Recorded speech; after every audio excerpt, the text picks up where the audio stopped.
Hello everyone, welcome to my channel अब श्रीकार्या। हम लोग स्टडी कर रहे हैं साइकोलॉजी की।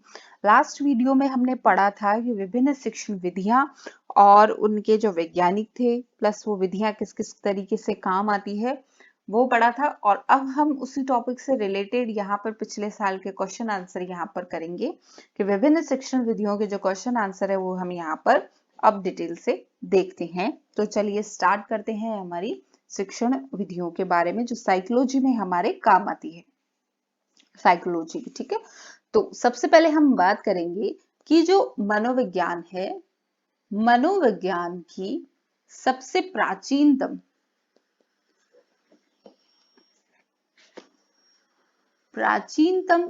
विधि आपकी कौन सी है? तो अंतःदर्शन विधि जो है, अंतःदर्शन विधि आपकी मनोविज्ञान की सबसे प्राचीनतम विधि है। वुंट टिचनर जो कि कौन थे?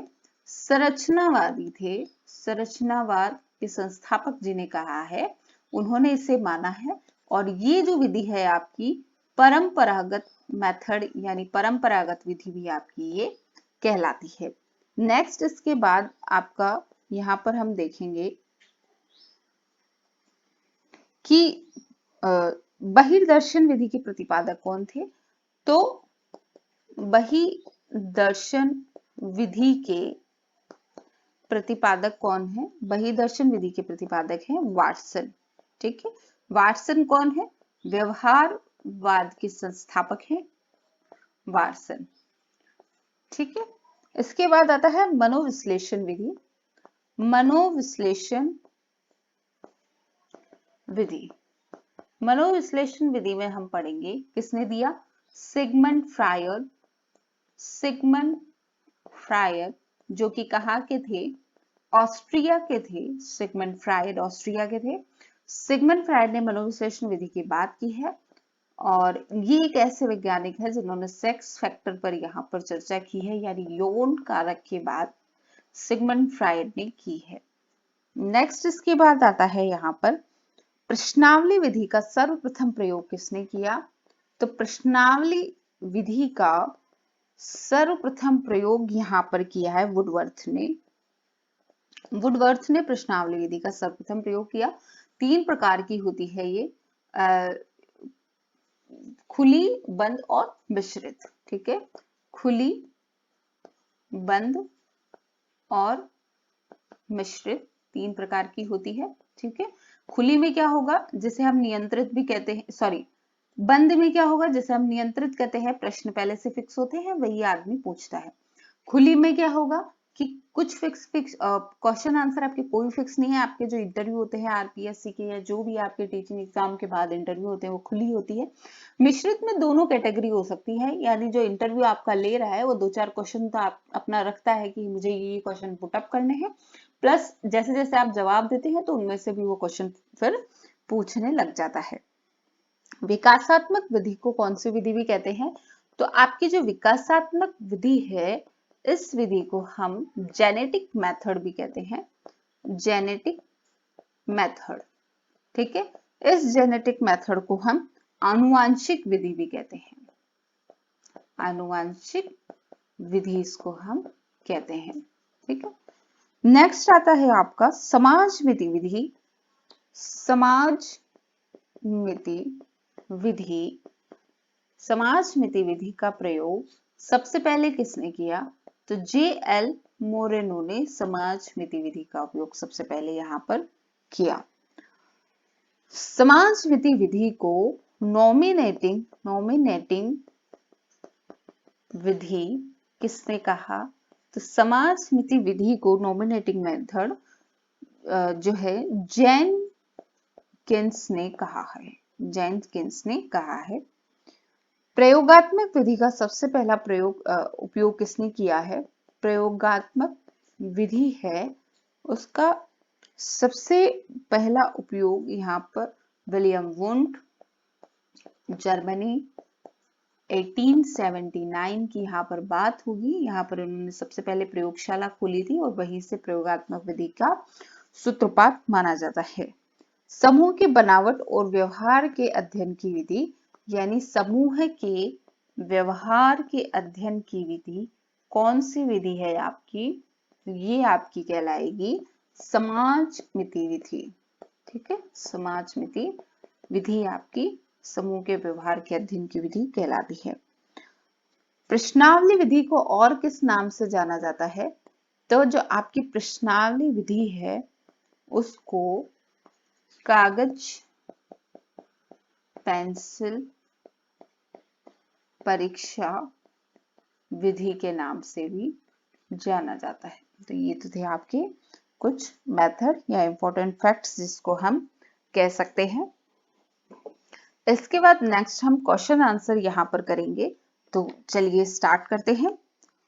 विद्यार्थियों की संवेदना एवं अभिवृत्ति को जानने की सर्वाधिक उपयुक्त विधि है। तो विद्यार्थी की संवेदना को जानने की सर्वाधिक उपयुक्त विधि आपकी कौन सी है? साक्षात्कार विधि है। साक्षात्कार विधि में क्या है कि जब आप व्यक्ति के सामने बैठते हैं तो इसके हाव भाव के बारे में आप जानकारी ले सकते हैं। किस अध्ययन विधि में व्यक्ति के वंशानुक्रम, परिवार, सामाजिक वातावरण, शारीरिक स्वास्थ्य, रुचि, शिक्षा आदि के बारे में महत्वपूर्ण तथ्य एकत्रित किए जाते हैं, यानी सारी डिटेल जिसमें एकत्रित किए जाते हैं, वो कौन सी विधि है? वो है आपकी जीवन इतिहास विधि। ठीक है, जीवन इतिहास विधि में व्यक्ति की सारी डिटेल वहां पर इकट्ठी की जाती है। समस्यात्मक बालकों के समस्यात्मक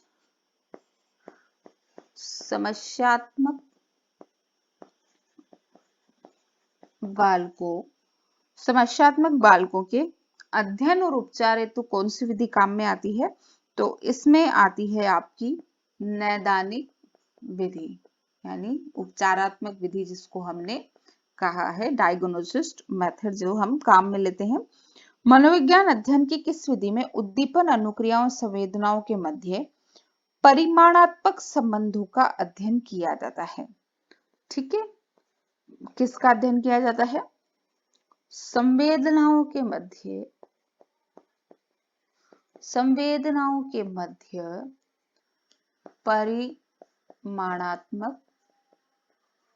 परिमाणात्मक संबंधों का अध्ययन किसमें किया जाता है? तो इसमें आपका आता है मनोभौतिक विधि। ठीक है, मनोभौतिकी विधि।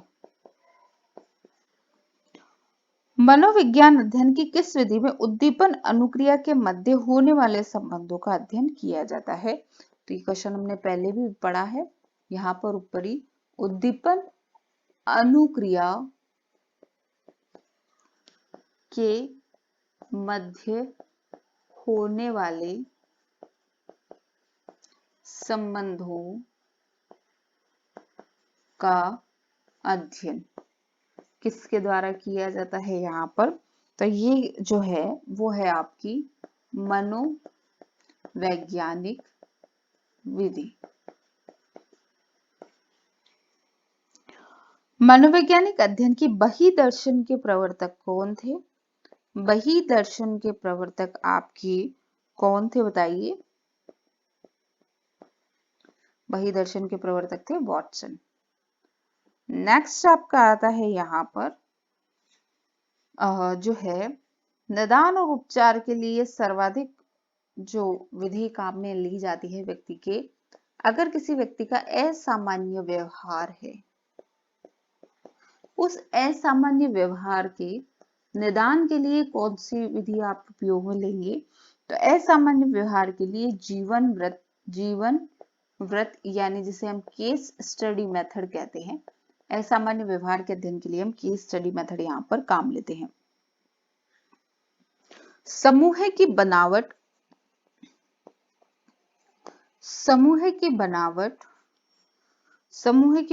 के अध्ययन की विधि कौन सी है? तो समाजमिति विधि आपकी यहाँ पर आती है। ठीक है, विकासमान प्रक्रिया के रूप में किसमें अध्ययन करते हैं? मनोविज्ञान अध्ययन की किस विधि में मनोवैज्ञानिक व्यवहार का अध्ययन विकासमान प्रक्रिया के रूप में अध्ययन किसमें किया जाता है? तो यहाँ पर जेनेटिक विधि यानी उत्पत्ति मूलक विधि में किया जाता है। हमने पढ़ा था जिसे आनुवांशिक विधि भी कहते हैं। आनुवांशिक विधि जिसको हम कहते हैं, जहाँ हम पढ़ते हैं शिशुअवस्था, बाल्यावस्था, किशोरावस्था, ये सब इसमें किया जाता है। मनोविज्ञान को विज्ञान के स्तर पर कौन सी विधि लाई है? तो मनोविज्ञान को विज्ञान के स्तर पे किस विधि द्वारा जाना जाने लगा है? प्रयोगात्मक विधि द्वारा इसको विज्ञान के तौर पर जाने लगा है। और ये किसने दी थी?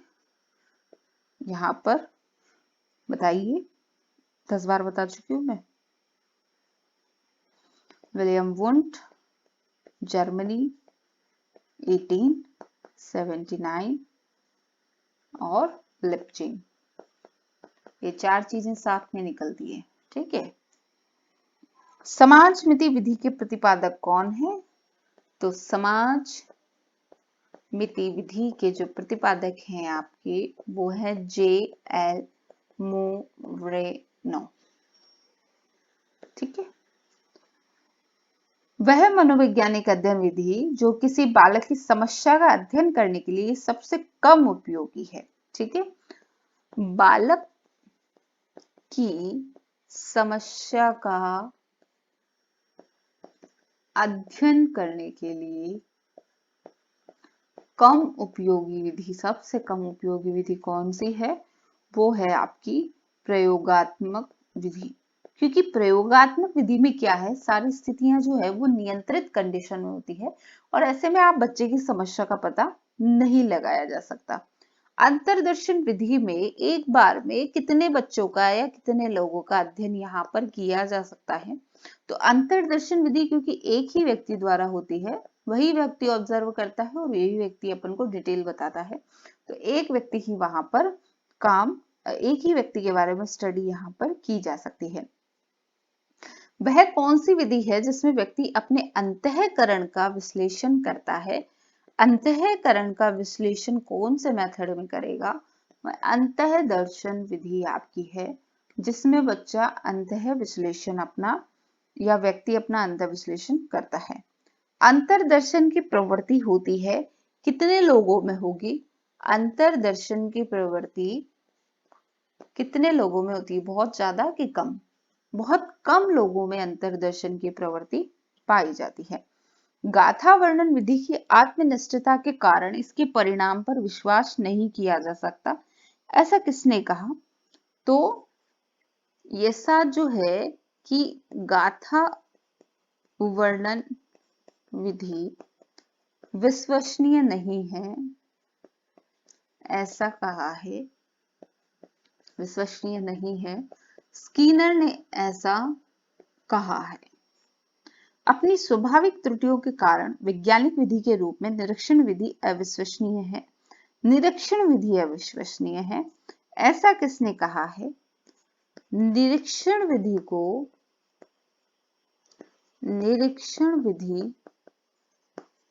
अविश्वसनीय, ये किसने कहा? तो ये डगलस हॉलैंड ने कहा है। ठीक है। नेक्स्ट, इसके बाद आपका आता है मनोवैज्ञानिक अध्ययन की किस विधि में गर्भावस्था से लेकर मृत्यु पर्यंत व्यक्ति के मानसिक व्यवहारिक परिवर्तनों का अध्ययन किया जाता है? यानी बहुत सारी विभिन्न अवस्थाओं का वर्णन कौन सी विधि में किया जाता है? तो जो आपकी विकासात्मक विधि है, ठीक है, विकासात्मक विधि में विभिन्न अवस्थाओं का वर्णन किया जाता है। नेक्स्ट है आपका कि मनोवैज्ञानिक अध्ययन की विधियों में सर्वाधिक प्राचीन और मौलिक, सर्वाधिक प्राचीन और मौलिक विधि कौन सी है आपकी? तो प्राचीन परंपरागत मौलिक विधि जो है आपकी वो अंतर्दर्शन विधि है। सबसे पहले यही विधि काम में ली गई थी। प्राथमिक स्तर के बालकों के अध्ययन की सबसे कम उपयोगी विधि कौन सी है? प्राथमिक स्तर के बच्चों को, प्राथमिक स्तर के बालक में सबसे कम उपयोगी विधि आपकी आ जाएगी अंतर्दर्शन विधि, क्योंकि प्राथमिक क्लास के, पहली क्लास के बच्चों को आप नहीं समझ सकते कि उनके दिमाग में क्या चल रहा है। वो खुद नहीं बता सकते आपको कि उनके साथ क्या वो फील कर रहे हैं। मनोविज्ञान की किस विधि में व्यक्ति अपनी स्वयं की क्रियाओं एवं अपने मन का अध्ययन व निरीक्षण करता है? यानी सीधी सी बात है कि स्वयं का निरीक्षण किस विधि में किया जाता है? तो स्वयं का जो निरीक्षण है वो अंतर्दर्शन विधि में किया जाता है। कौन सी विधि ऐसी है जिसमें उत्तरदाता प्रश्नकर्ता के समक्ष उपस्थित होना आवश्यक नहीं है? ठीक है, तो यहां पर उत्तरदाता का प्रश्नकर्ता के समक्ष उपस्थित होना जरूरी नहीं है। कौन सी विधि है? प्रश्नावली विधि। प्रश्नावली विधि में क्या है? आप एक प्रश्न का पेपर तैयार कर दें, जिसमें यस और नो वाले भी हो सकते हैं या फिर ट्रू फॉल्स वाले भी हो सकते हैं, फिल इन द ब्लैंक्स भी हो सकते हैं। उनको आप जो है, जिसका आपको ऑब्जर्वेशन करना है उसको दे दीजिए, वो जो फिल करेगा उसके आधार पे आप रिजल्ट निकाल सकते हैं। तो प्रश्नावली विधि में आपका जो आपको ऑब्जर्व कर रहा है उसका आपके सामने होना जरूरी नहीं है। उपचारात्मक विधि कौन से तरीके के बच्चों में ज्यादा उपयोगी है? तो ये जो उपचारात्मक विधि है ये आपकी समस्यात्मक बालकों में उपचारात्मक विधि का उपयोग किया जाता है। डायग्नोस्टिक मेथड हम लोग यहाँ पर पढ़ते हैं। मनोविज्ञान अध्ययन की विधियों में कौन सी विधि छात्रों की संवेदना और अभिवृत्ति को जानने हेतु सर्वाधिक उपयोगी है? संवेदना, ये क्वेश्चन कई बार रिपीट हो रहा है, देखो, संवेदना एवं अभिवृद्धि को जानने हेतु सर्वाधिक उपयोग कौन सी विधि में आता है? कौन सी विधि हमारे ली जाती है? तो वो है साक्षात्कार विधि।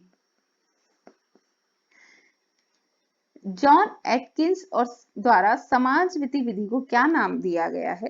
तो जॉन एटकिंस ने समाजमिति विधि को कौन सा नाम दिया है? जॉन एटकिंस ने नॉमिनेटिंग मेथड उसको बोला है। कौन सा मेथड बोला है?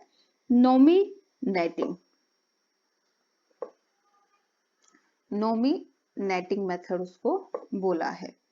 जीवन इतिहास विधि यानी केस हिस्ट्री